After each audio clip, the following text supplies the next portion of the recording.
I'm Margaret Brennan in Washington, and this week on Face the Nation, mindful of the upcoming midterm elections, the Trump administration moderates its tone on deportations while ramping up efforts to undermine confidence in our election process. With an eye towards November and an ear filled with Republican and voter concerns about the deaths of Minnesota residents Renee Good and Alex Preddy at the hands of federal immigration agents, President Trump concedes that lessons might have been learned about the way deportation roundups were conducted in Minneapolis. I learned that maybe we can use a little bit of a softer touch, but you still have to be tough. These are criminals. We're dealing with really hard criminals.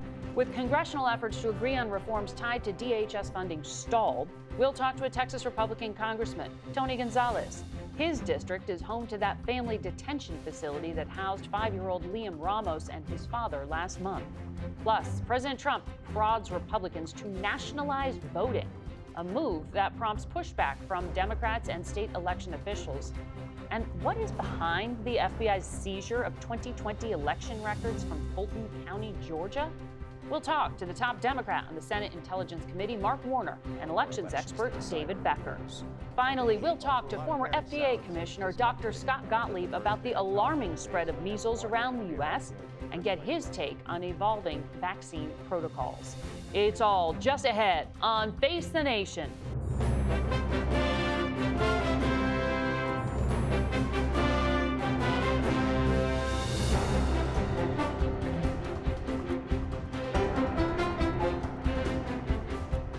Good morning and welcome to Face the Nation.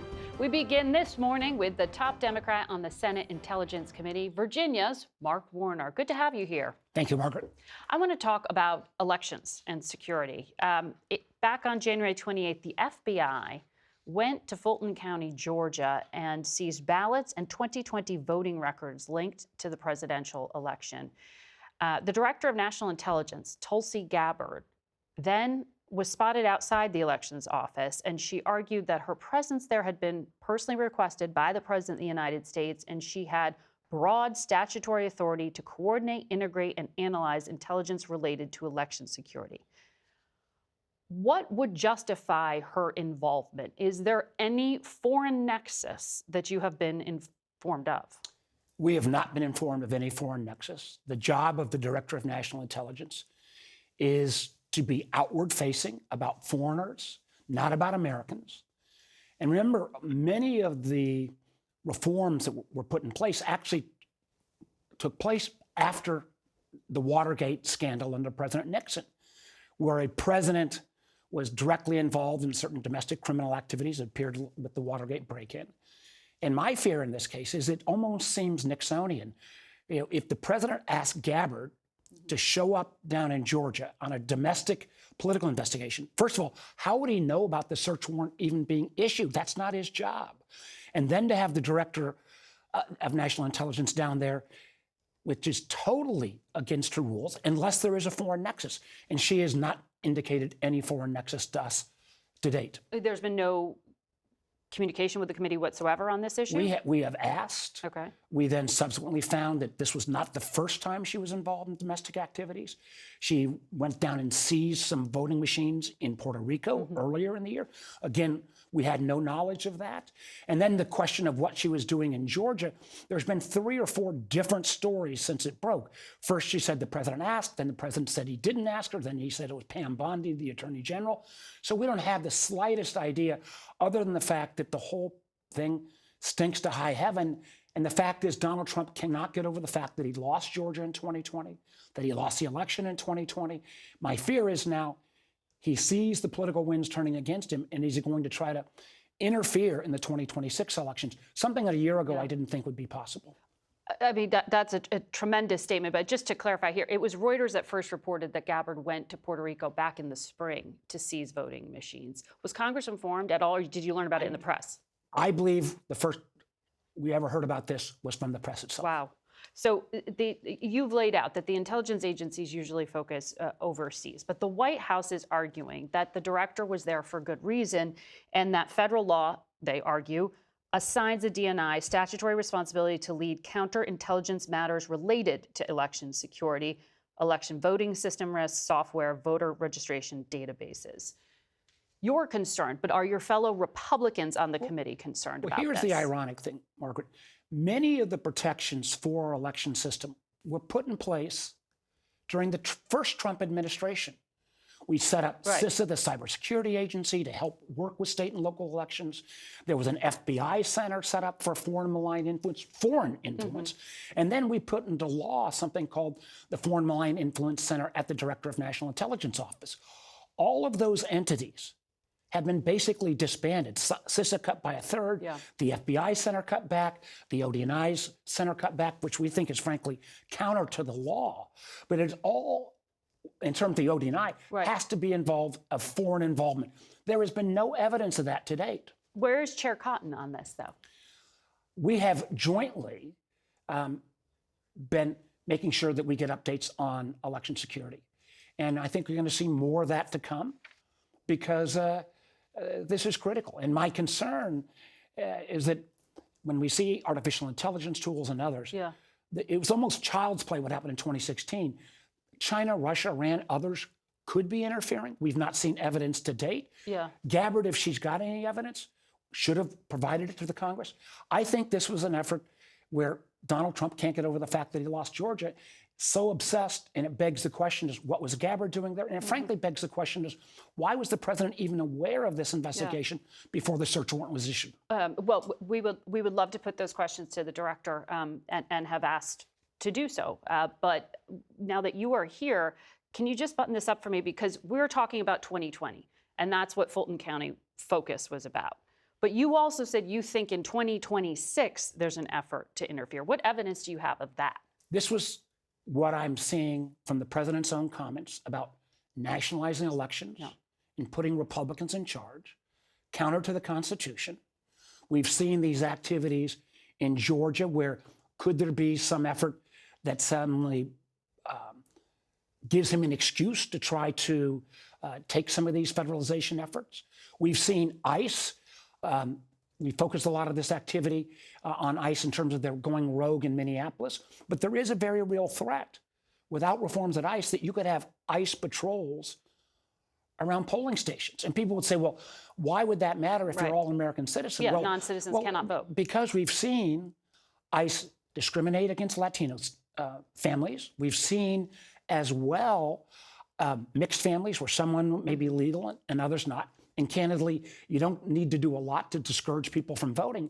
And we've more recently seen ICE starting to use technology where they can get information about Americans. Recently, there was an individual in Minnesota that got denied a global entry card to get through TSA quicker because he or she appeared at a protest rally. Do we really want ICE having that information? Is that what you just said? Hypothetically, that was what happened in Minnesota. Hypothetically, if ICE is getting information and you've got an unpaid parking ticket, would you go vote if you've got an unpaid parking ticket thinking that an ICE patrol might be at a polling station? This is uncharted territory, and yet you've got the president's own words in many ways raising concerns because he says, well, gosh, we Republicans ought to take over elections in 15 states. We're going to talk about some of that and the operations at the local level with David Becker, our elections expert, ahead in the show, and the immigration reform. But I want to ask you about what's going on with Director Gabbard, because there was a whistleblower who filed a complaint against her personally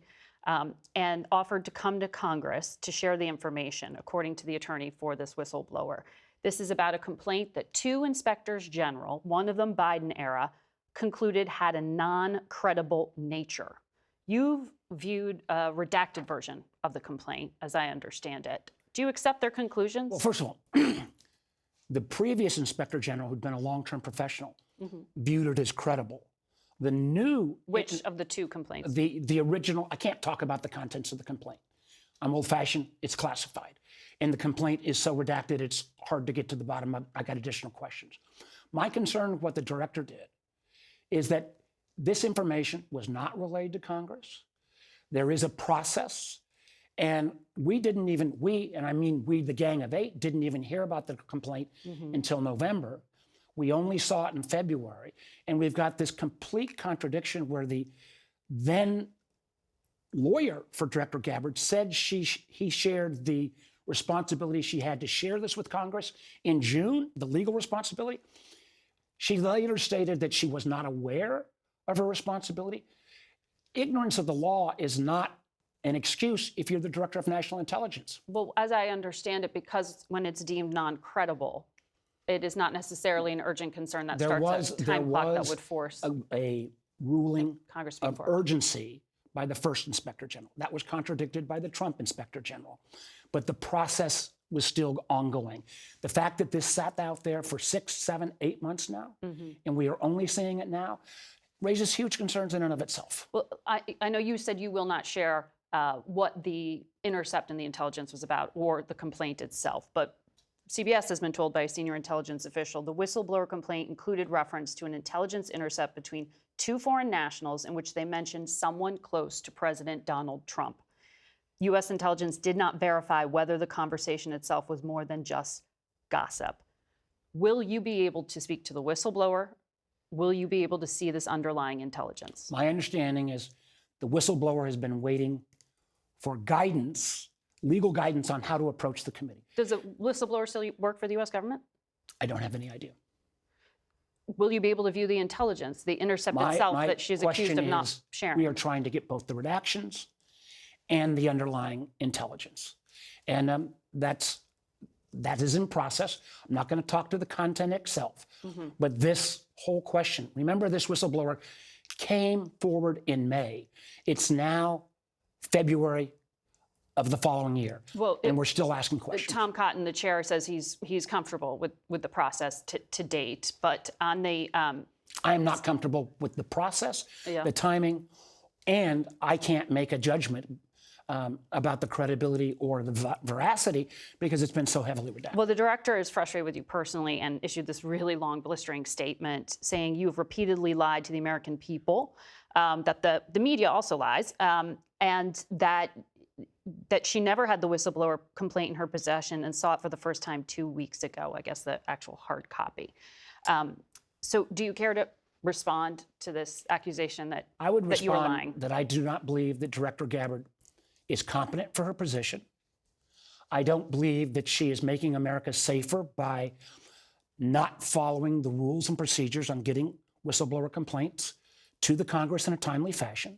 I believe she has been totally inappropriate showing up on a domestic criminal investigation in Georgia around voting machines. I think she has not been appropriate or competent in terms of, frankly, cutting back on investigations into foreign malign influence, literally dismembering the Foreign Malign Influence Center that's at the Director of National Intelligence. And we are going to agree to disagree about who's telling the truth. And I believe her own general counsel, who's now her deputy general counsel, testified this week that he shared with Director Gabbard in June her legal obligations. Well, the NSA has released a statement saying that they are abiding by the law. We do invite Director Gabbard on this program. Before I let you go, I have to ask you about Iran. There have been a number of think tanks who have published photos of what they believe is evidence of Iran reconstituting and rebuilding its nuclear program that the U.S. bombed 8 months ago. Are they rebuilding? When we struck Iranians' nuclear capabilities, our military did a great job. It was not totally obliterated. So that standard the president himself set. And Iran, has been indicated in public documents, is trying to reconstitute. What I fear is that we don't have the ability to bring the full power of pressure against Iran.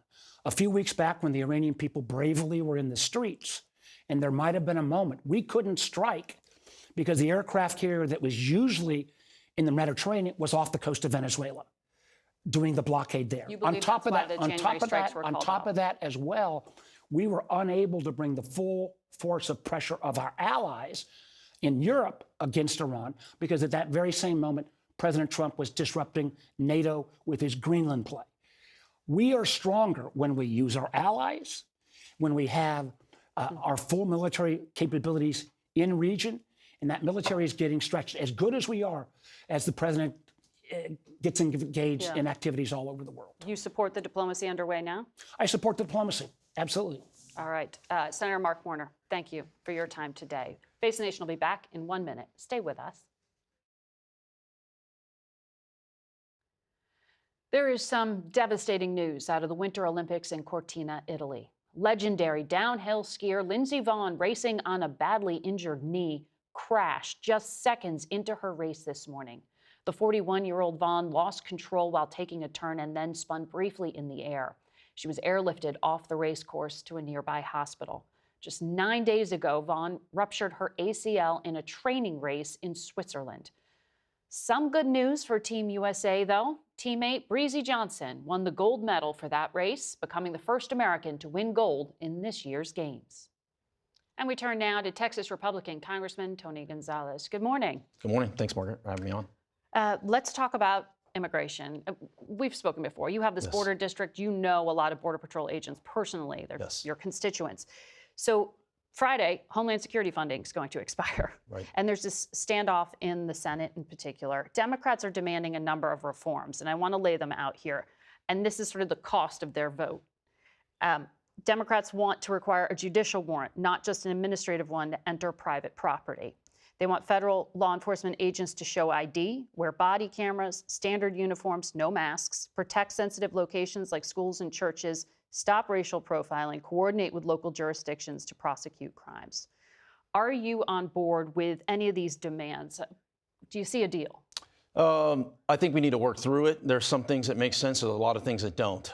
Just a few days ago, this was a bipartisan vote, and all of a sudden now the Democrats are trying to hold the country hostage. I'll tell you what's not going to be in there. Amnesty for illegal aliens. I'll tell you what's not going to be there. Stripping away protections for law enforcement officers that are trying to protect themselves. If rioters get to wear masks, then law enforcement gets to wear masks as well. What can be in there, I think the body cameras make a lot of sense. I was really encouraged to see Secretary Noem and Tom Homan execute that. I think those are good parts of it. And another thing that works, going back to my district, another thing that works is communication. I think it'd be very, very key if there were communication liaisons in all the communities that ICE has, meaning not changing policy, just sharing communication from the community, let's say the city manager, let's say city council, community leaders, up to the administration and back down. I saw the Biden administration do this with ranch liaisons when the ranchers were really upset. And once again, that helped. These are a couple things that I think could make it, could be the glue that gets this package going. If the administration will go along with that coordination with local officials. Yeah, absolutely. The liaison piece makes a lot of sense to me. I mean, that one, once again, ICE is not going to stop going to these communities. It would be helpful if we had many Tom Homans all throughout the country basically saying, this is what we're doing, not leaving things to what ifs and letting other people fill that void, but an actual sharing up and down the chain of command, if you will. Let me ask you about the warrants here. The Trump administration has changed how to use warrants in arrests. They permit warrantless arrests as well. This wasn't done even during the first Trump administration. Leader Jeffries was on another network this morning and said, judicial warrants should absolutely be required before ICE agents can storm private property. It should not be controversial, this demand. They just want adherence to Fourth Amendment constitutional protections.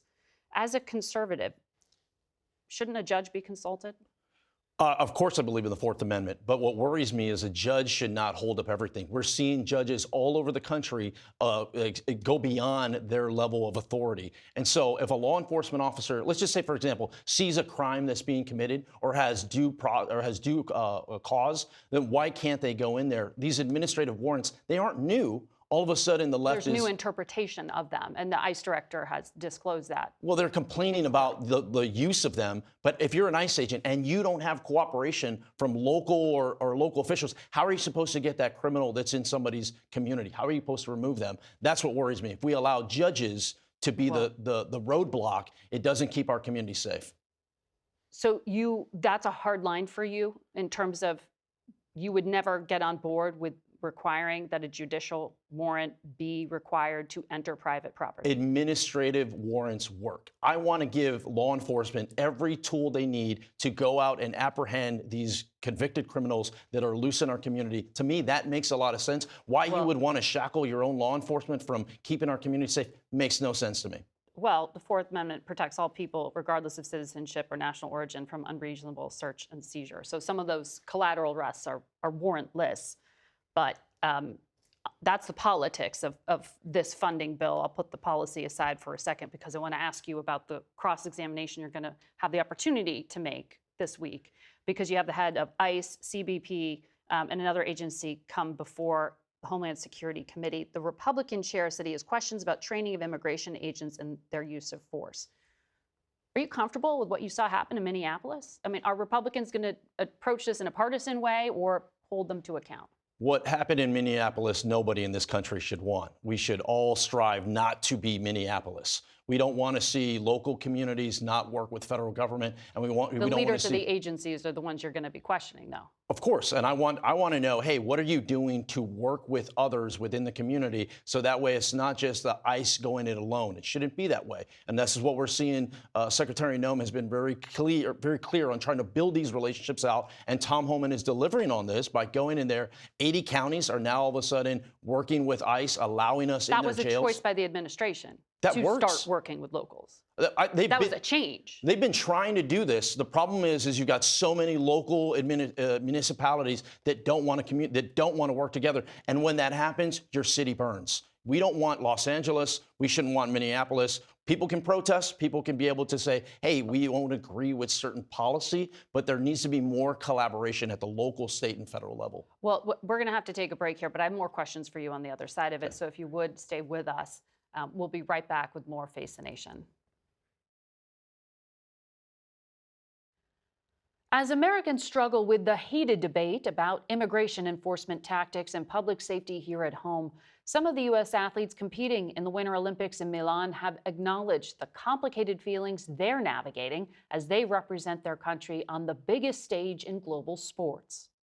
It brings up mixed emotions to represent the U.S. right now, I think. It's a little hard. There's obviously a lot going on that I'm not the biggest fan of, and I think a lot of people aren't. Just because I'm wearing the flag doesn't mean I represent everything that's going on in the U.S. I love the USA, and I think I would never want to represent a different country in the Olympics. With that being said, you know, a lot of times athletes are hesitant to talk about political views and how we feel about things. I feel heartbroken about what's happened in the United States. I think that as a country, we need to focus on respecting everybody's rights and making sure that we're treating our citizens as well as anybody with love and respect. And I hope that when people look at athletes compete in the Olympics, they realize that that's the America that we're trying to represent. Those comments have drawn tough criticism from a number of Republicans, including President Trump himself.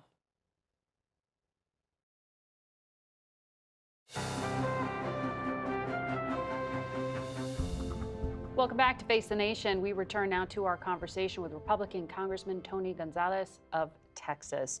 On the Homeland Security front, we see in our CBS polling that the credibility of the president's deportation policy is in question. You can see it right there. A lot of the American public just doesn't support the methods used for mass deportation, even though they like the idea of mass deportation. In the past, you've questioned whether the administration was really focusing on the worst of the worst. You said, don't deport abuelita. Do you think that they are actually hearing the concern that people like you have raised? And do you think there's any improvement? Very early on, I mentioned, hey, if we go down this route as a party, we're not going to be successful. And we're seeing some of that with some of these special elections that are happening. I am encouraged. I've seen the administration highlight more on convicted criminal aliens. I'm seeing Secretary Noem and Tom Homan. In their messaging or in their arrests? In their arrests and in their focus of going into the jails. If you go into a jail and you go cell by cell, that makes a lot more sense to American people than going house by house, going, are you American a citizen or not? And it's safer. It's safer for the agents as well. So I think if we go down that route, we as a Republican Party will be successful. The other part of it too is to talk about legal immigration. The president has mentioned this many times. Last week, there was 65,000 work visas that he signed off on, where he goes, you're not invited to this country if you come in illegally, but if you're here legal, we encourage you to come, do it the right way. Well, I want to talk about that again in a moment, but just to pick up on what you mentioned in your home state. You saw this stunning win by Democrat Taylor Ramett in what had been a reliably red district. And in fact, one of 26 state house seats that have flipped from Republican to Democrat nationally since President Trump took office. This wasn't a one-off, in other words. And in the Texas press, there's a lot of focus on the Latino voters as having really swung back or swung to the Democratic Party. Why? What's happening? People are anxious. Is it the deportation policy? It's some of what's being portrayed, and one of the things I think is very effective for the administration is for them to highlight the people that they're deporting, put them on the website, show them, and go, these are the folks that we're coming after.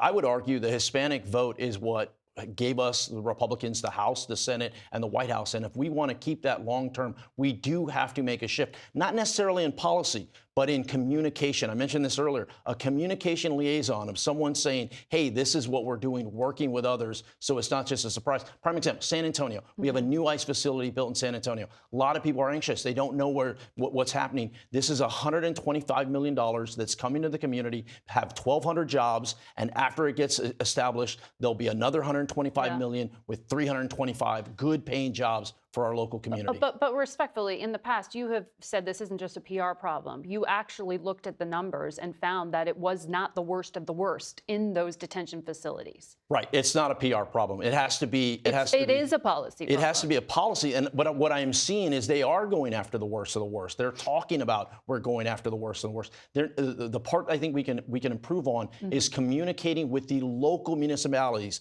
those that don't have an idea, and be able to go, no, that you have a seat at the table. We want you to have a seat at the table. Even if it's different, even if it's a different conversation or a different ideology, you should have a seat at the table so that way your citizens know what's happening in your community. So Trump was not the first president of the United States to detain children. Sure.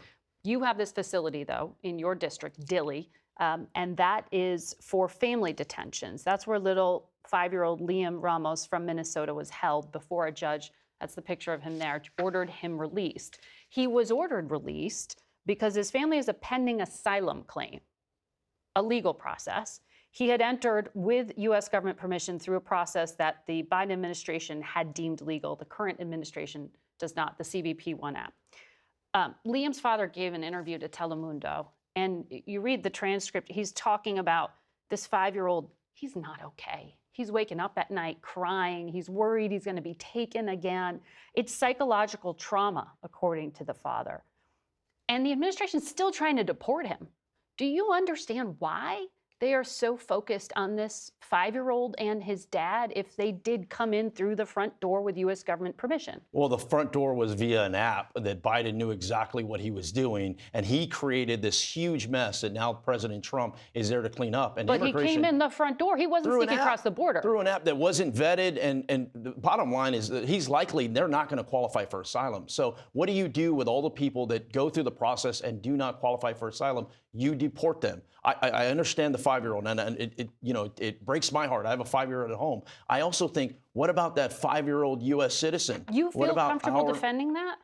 I feel comfortable. We have to have a nation of laws. If we don't have a nation of laws, they were following the law. I'd also say this. That's the rub. It's that a new administration deemed the last administration's regulation not to be legal. We can be compassionate, and we can also enforce our laws. And I think that's the secret sauce that the administration and Congress must do. Let's enforce our laws, but let's do it in a humane way. The facility in Dilley, I've visited there many times. I've visited dozens of different facilities. It is a nice facility. It's a detention facility for people that are in the country illegally that are about to be deported, but it is a nice facility, nicer than some elementary schools that are in San Antonio. Advocates have said otherwise. But quickly before I let you go, a number of Republican lawmakers have objected to the video that the president and his staff posted to his social media account, the one of President Obama and the former First Lady. Do you think he needs to apologize for it? It's up to the president. There's no room in this country for racism, anti-Semitism, socialism. All the isms need to go. But what and you think it was that? At the end, I mean, I think it was very upsetting to a lot of people. What the part of no one's talking about that video is about election integrity, and so the bulk of it was on election integrity. Yes. Which is a very important topic. What I suspect is going to happen is the White House is going to, in the coming days, issue a memo on their policy for this upcoming election, and I suspect Director of National Intelligence is going to be at the center part of building that out and making sure our midterm elections are safe and secure. Sure. And I know the president claimed the video was credible, also claimed he had watched it, but then not seen that part of it with the racist. It was at the very end. It was at the very end for 1 second. It was really weird. The president of the United States and his staff, wouldn't you expect that they actually look at what they do before they do it? The president of the United States should not be worrying about all the people that are upset with him. If he's doing that, he's not keeping our country safe. I did appreciate them taking it down. I did appreciate him saying, hey, look, that shouldn't have been on there. But, should the staffer who allegedly did it be fired? Should there be consequences for something like that? The president. And do you think that video is actually credible? The president can make that decision. We just had Jeffrey, Hakeem Jeffries get up there and say the F word to the president. I mean, the direction our politics is going is not the right way. We need to pull it back and we need to go, wait a second here. How do we make sure we're safe? How do we make sure our economy is thriving? How do we make sure Americans are better off today than they were yesterday? All right, Congressman Gonzales, thank you for your time. And we'll have David Becker ahead. We'll talk about that video in a moment. We're joined now by David Becker. He is the executive director of the Center for Election Innovation and Research and a CBS News election law contributor. Always good to have you here, David. Great to be back with you, Margaret. I want to pick up on a few things that have come up in the program. Senator Warner voiced what some Democrats are concerned about, arguing that President Trump is laying the groundwork to undermine the upcoming election or interfere in it in some way. And in fact, during the program, the president is tweeting about American elections being rigged, stolen, and a laughingstock all around the world. What do you think of these statements here? Are both parties undermining confidence in our election? What do election officials that you speak to feel and think right now? Yeah, it's very hard to predict where this is going, but we can look at what's happened already. The president has signed an unprecedented executive order regarding elections, trying to dictate policy to the states. That's now been enjoined, blocked by 3 different federal courts. His Department of Justice is seeking highly sensitive data on hundreds of millions of American voters, is suing 24 states and D.C. 2 federal courts just in the past few weeks have blocked that, and the remainder are still to be heard. The cybersecurity apparatus that Senator Warner talked about that had been built up under the first Trump administration to assist election officials has been dismantled. So when I talk to election officials, they're very concerned about this. I think it's safe to say this is unprecedented. We have never seen a president try to exert executive authority over elections in the states like we have. And of course, this is contrary to the Constitution, which specifically grants states the authority to run elections under Article 1, Section 4, the Elections Clause. Congress can also act, and if Congress does, of course, those laws will be followed. But both parties have tried to pass sweeping bills in the last 5 or 6 years and have failed. So the Constitution, as you just point out, states, it is the states who are going to run these elections. But the president, I want to play what he said so the public hears it. He has at least 3 times in the past week said he wants the Republican Party to nationalize voting and take over voting procedures in 15 states. Take a listen. Take a look at Detroit. Take a look at Pennsylvania. Take a look at Philadelphia. You go take a look at Atlanta. Look at some of the places that horrible corruption on elections. And the federal government should not allow that. The federal government should get involved. These are agents of the federal government to count the votes. If they can't count the votes legally and honestly, then somebody else should take over. So what would prevent the president from doing something you just told us is unconstitutional? Well, the president might try to act, and that's why it's so hard to predict exactly what's going to happen. But the courts have been very firm on holding the limits of executive power under the Constitution. There was just a court decision a couple of days ago from the state of Oregon, a district court there, that denied DOJ access to this highly sensitive voter data that they were seeking from Oregon, and specifically said, again, that the Constitution is clear. The founders carved out elections specially to say the federal government can only act if Congress acts. The states have the authority, and they expressly excluded the executive from that at all. They were very concerned about the excesses of an executive, a president who would seek to consolidate more power than the Constitution granted by seizing the mechanisms of elections. So 2 other things I want to run through with you. The White House took down that video that we were just discussing with Congressman Gonzales. The focus has been on the racist portion of it, which was widely condemned. The video leading up to it that Congressman Gonzales defended was about election software and security. In that, when you listen to it, you hear descriptions of problems with technology and things that the speaker says were anomalies, like in 2025, key states stopped counting at a certain time. Can you fact check some of this for us? Yeah, this is a very common methodology for those that are spreading lies about the elections, to just throw everything against the wall and see what sticks. And the rest of that video, in addition to the ending, was also troubling because it was a lot of disinformation, just blatantly false. We have paper ballots in the United States. 98% of all Americans vote on paper ballots. The only exclusion is the state of Louisiana, which is moving to paper ballots.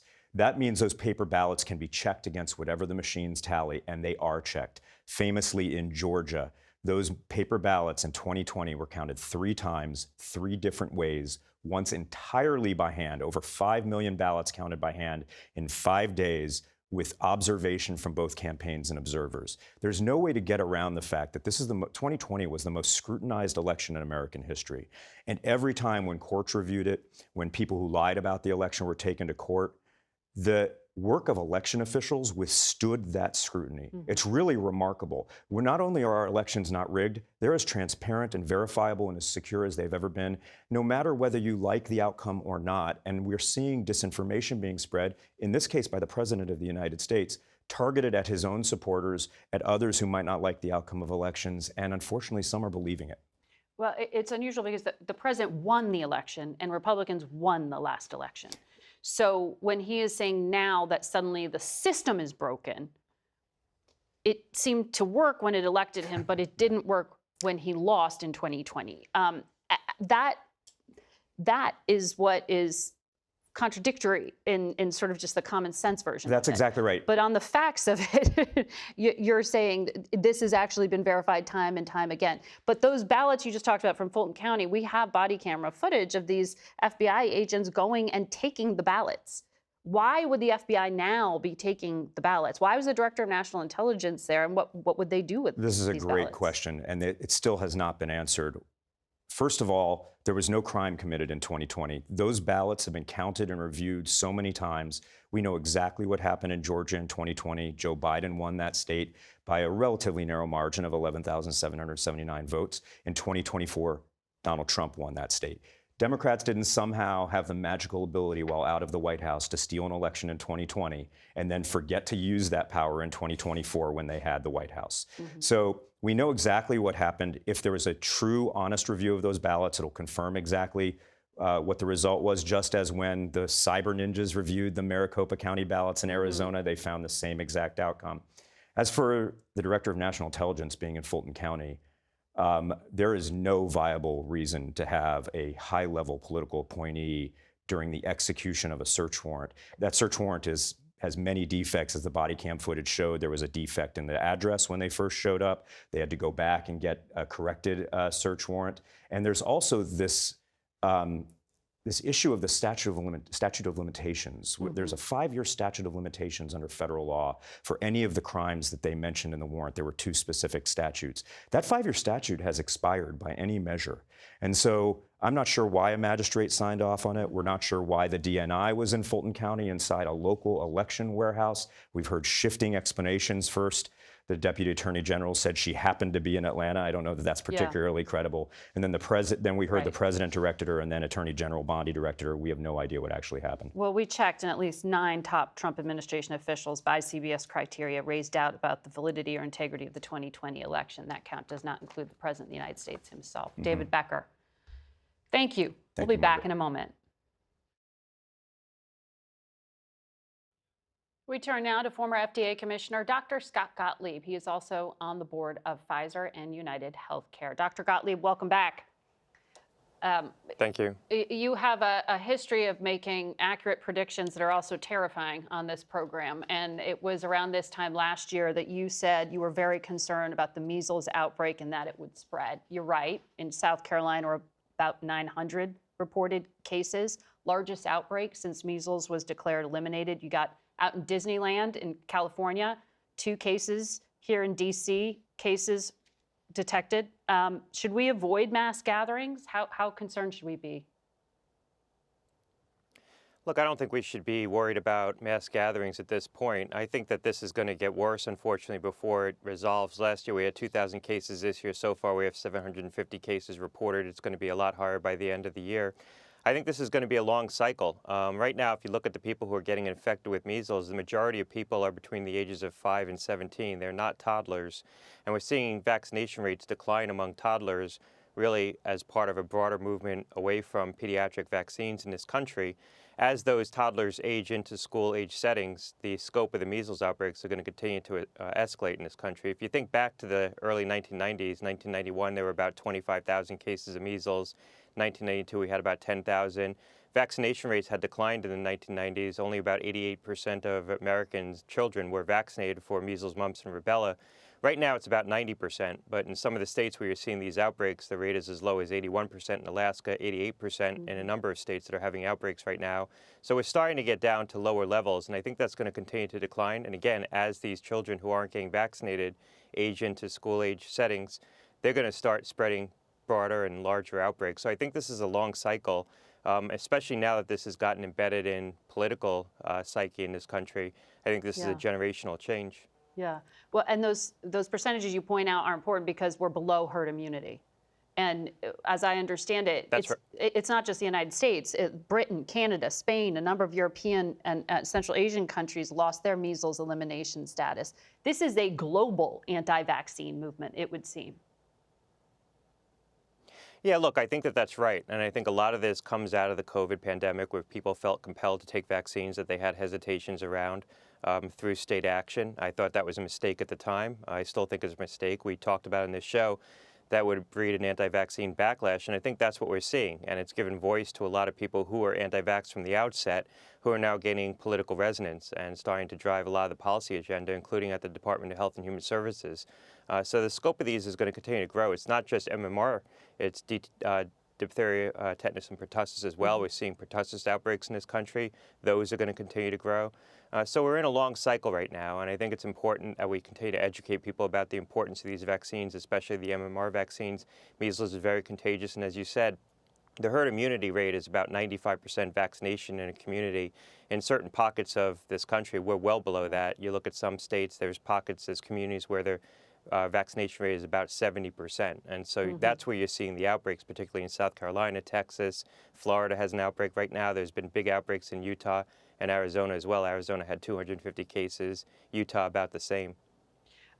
There was a hearing this week with Dr. Jay Bhattacharya. He's the NIH director. He did say people should get their measles shot, but he was pressed about vaccines, and he was testifying under oath. And here is what he said. Do vaccines cause autism? Tell that to the American people. Yes? No? I do not believe that the measles vaccine causes autism. No, I didn't ask measles. Do vaccines cause autism? I have not seen a study that suggests any single vaccine causes autism. I played those remarks because I think it's important to hear them directly. The director claimed the next day in a social media post that he was mischaracterized and that he's fully aligned with Secretary Kennedy on finding the root cause of autism. Why is the messaging so muddled here? Is it that political embeddedness you talked about? Look, I think a lot of the appointed officials in the administration who work for Secretary Kennedy are reluctant to buck the secretary on this. And the secretary has been a long-standing anti-vaccine advocate. He really led the charge throughout the last 2 decades for the anti-vaccine movement. And now that he's in that position, he's able to give much more voice to it and embed it in official policy. You know, Jay's comments there were very carefully worded. He said no single vaccine causes autism. The only vaccine that's been studied, as he pointed out in his Twitter post extensively, is the MMR vaccine. So he backed away from those comments the next day, I think because he and a lot of other officials are reluctant to buck the secretary in this. Mehmet Oz this morning was speaking to this issue, and he was very clear, and that's what I would expect of him. He's a good physician. He was very clear on the importance of getting the MMR vaccine. I think it's important that more officials step forward with those very clear messages. You have an op-ed talking about your personal experience with cancer, and you link it to past infection with a virus. Can you explain that? Yeah, look, I think a large part of the anti-vaccine dogma, if you will, is that these infections aren't that serious to begin with, and therefore any risk, theoretical or actual, from the vaccines themselves isn't worth it. It's not worth taking the vaccine to mitigate a virus that in and of itself is incidental. That's not true. I had Epstein-Barr virus. It led to the development of a B-cell lymphoma. We know that HSV-1 is associated with Alzheimer's disease. Enterovirus is associated with type 1 diabetes. We now believe EBV virus is associated with multiple sclerosis and maybe a causative factor in lupus as well. So viruses do have long-term sequelae. Well, Dr. Gottlieb, it's an important read and another good point. Thank you for your time today. We'll be right back. That's it for us today. Thank you for watching. Until next week. For Face the Nation, I'm Margaret Brennan.